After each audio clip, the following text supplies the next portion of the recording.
You did everything they told you to. You went to college, got the degree, landed the job. You pay your bills on time, you track your spending, you're doing everything right. So you open your banking app after a month of responsible living, expecting to see progress, a little bit of breathing room, but the number isn't just zero, it's negative. You worked 40 hours a week, every week, and somehow ended the month poorer than you started. This wasn't part of the deal we were sold. This feeling, this backward momentum, isn't a personal failure. It is a mathematical certainty. The game was rigged before we were born, and the numbers prove it. We are the first generation in modern history to do everything our parents did, but end up with less. They told us hard work pays off, but for us, it just pays the interest.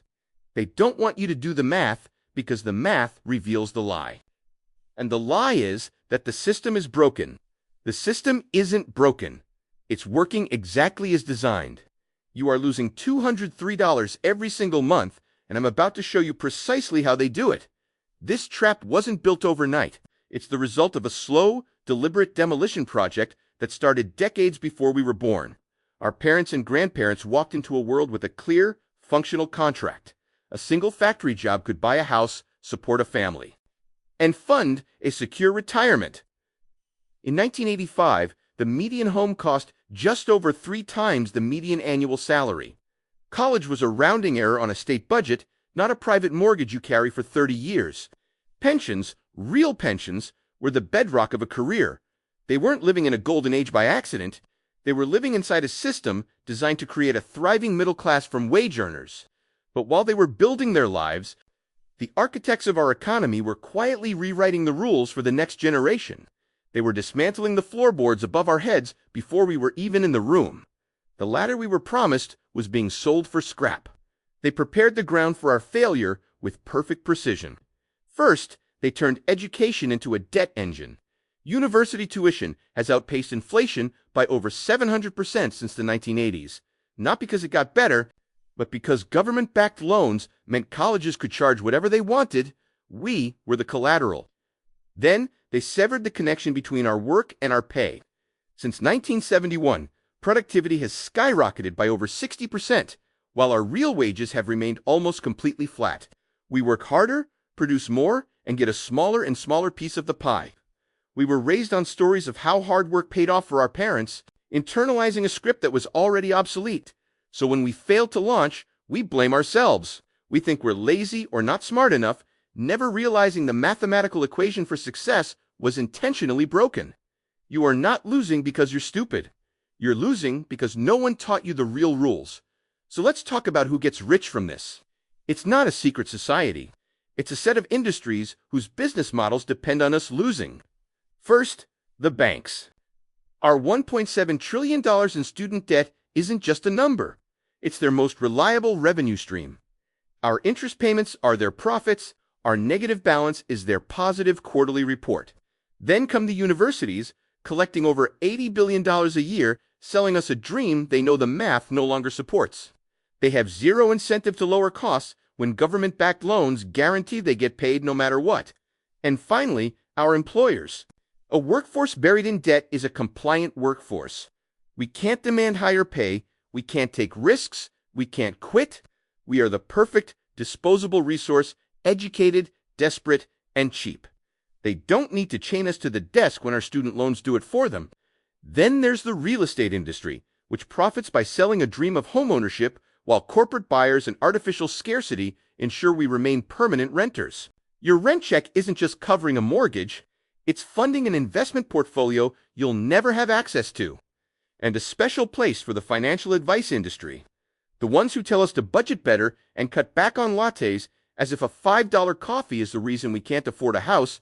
They sell us books and courses on how to manage our own decline, how to be more comfortable on the hamster wheel. That's not advice. That's a trap. It's a calculated distraction designed to make us blame ourselves for a game that is mathematically rigged.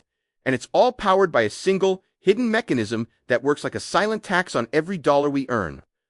The engine of this entire trap is a mechanism so brilliant and so silent that most of us live our entire lives without seeing it. We're told inflation just means prices go up. That is a deliberate, calculated lie. Inflation is not a side effect. It is a tool. It is a hidden tax that transfers wealth from people who asterisks earn asterisk money, that's usto people, who asterisks own asterisk assets.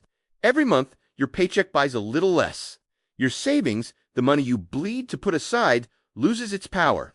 Meanwhile, the assets owned by the very entities trapping us, the real estate, the stocks, the corporate portfolios, are supercharged by that same inflation. Their net worth inflates while the value of our labor decreases. The tax code pours gasoline on this fire, punishing our wages with rates up to 37% while rewarding their asset gains with a gentle 15 to 20% tap. We were taught to chase a bigger paycheck, never realizing the finish line was moving away from us faster than we could run. This is all reinforced by a series of psychological and educational firewalls designed to keep us from ever questioning the game. We were never taught this in school. They gave us calculus and chemistry but kept the user manual for money locked away. They taught us compound interest is a magic tool for saving, but they never showed us how it becomes a weapon when used against us in the form of student loans and credit card debt. They invented the credit score, a brilliant system where you must go into debt to prove you are worthy of more debt, locking you into their system from day one. These aren't separate issues. They are interlocking gears in a single, massive machine. The wage stagnation, the debt engine, the inflation tax, they all feed each other, creating a downward spiral that feels impossible to escape. And the most beautiful part for them, it's all perfectly legal. Now, you're going to see exactly how these pieces come together. Let me show you the math. Let's do the math right here, right now. No more feelings, no more opinions. Just the cold, hard numbers that define our lives. We start with the promise, a median salary of $56,000 a year for a recent graduate. It sounds like a foundation, like enough to start building. But the system takes its cut before we even see a dollar. A 24% effective tax rate isn't a negotiation. It's an automatic withdrawal from our future. That leaves us with $42,560 a year. Divided by 12, our real starting point isn't 56 grand. It's $3,547 a month. That's our entire arsenal for the month. That's the number we have to make work. The number they tell us is more than enough if we're just responsible. But what does being responsible actually cost? Let's see how fast that number disappears. Now we build the budget they tell us to manage. We aren't talking about luxuries, we are talking about survival. First, the biggest drain, rent. The average is $1,800 a month for a basic apartment. That's more than half our take-home pay gone on day one. Next, utilities to keep the lights on and water running, $200. Groceries, not dining out, just basic food. $400. Transportation to get to the job that's supposed to be our salvation, $500. Then comes the anchor we were told was a life raft, the average student loan payment of $400. Add another $300 for health insurance because getting sick is a luxury we can't afford. And finally, $150 for a phone and internet. The mandatory connection to modern life and work. Every single one of these is a non-negotiable expense for a functioning adult. There is no avocado toast here. This is the bare bones cost of existence. So where does that leave us? Let's run the final calculation. We start with our $3,547 in monthly income. We subtract the total of our bare minimum expenses, which comes to a staggering $3,750. You don't need to be a math genius to see the problem. Our income of $3,547 minus our expenses of $3,750 equals negative $203. Every single month, we do everything right. We work full-time, we pay our bills, and we end up $203 poorer than when we started. This isn't a budgeting problem. This is a mathematical impossibility. The math doesn't lie. The promise was a lie. We are not failing the system. The system was designed to fail us, and this number is the proof. That deficit is the engine of our anxiety. The reason we feel stuck, and the fuel for their entire machine, that negative $203 isn't just a number on a spreadsheet, it's a judgment. It is the precise mathematical point where the promise we were sold officially dies. This is the moment you stop blaming yourself. The anxiety you feel isn't a chemical imbalance in your brain. It's a rational response to an irrational system. All the advice, all the lectures from our parents about fiscal responsibility, all the budgeting apps and the Schmidt, all evaporates in the face of this one simple calculation. We're not failing to launch. We were launched into a vacuum. The feeling isn't just frustration. It's a cold, quiet rage that comes from realizing you have been meticulously, systematically, and deliberately lied to your entire life. This isn't a stumble. This is the breaking point. The moment the hamster wheel locks up and you finally see the cage around you. From this point, every piece of financial advice you've ever heard becomes an insult, save for a down payment. How? With what money? That negative $203 is a wall between you and every single life milestone your parents took for granted. It's the mathematical proof that you will not own a home. You will not build an emergency fund. You will not have the freedom to change careers or start a family without taking on more, crushing debt. This isn't about skipping luxuries. This is about survival being priced just out of reach. The goalposts haven't just been moved, they've been put on a high-speed train going in the opposite direction. We are standing still, running as fast as we can, watching the future our parents had disappear over the horizon. The game is designed so that even perfect play results in a loss. This is how the game actually works. That $203 deficit isn't a bug in the system. It's the primary feature. It is the fuel source for the entire machine. Your monthly loss is the interest payment that shows up as profit on a bank's balance sheet. It's the desperation that keeps you chained to a job you hate, unable to demand better pay because you can't afford to miss a single paycheck. It's the reason you'll be a renter for life, funding some corporation's real estate portfolio instead of building your own equity. Our failure is their business model. They don't need us to succeed. They need us to stay right here, forever trapped between a paycheck that's too small and expenses that are too high, generating just enough debt to be profitable. The system isn't broken. It's working exactly as designed. So what happens now that we've seen the math? What does the next 1 to 5 years look like if we keep playing by their rules? That negative $203 isn't static. It's a debt that compounds. Every month, we dig the hole a little deeper using credit cards to patch the gap between our income and our survival. That's why we have no emergency fund, a single car repair, and unexpected medical bills, not an inconvenience. It's a personal financial apocalypse. Our salary increases, if they even happen, are immediately swallowed by rent, hikes, and inflation. This is the source of the constant, low-grade anxiety that has become the soundtrack to our lives. The shame we feel, the feeling that we must be doing something wrong, is the psychological chain that keeps us locked in place. We tread water, exhausted, while the current pulls us further out to sea.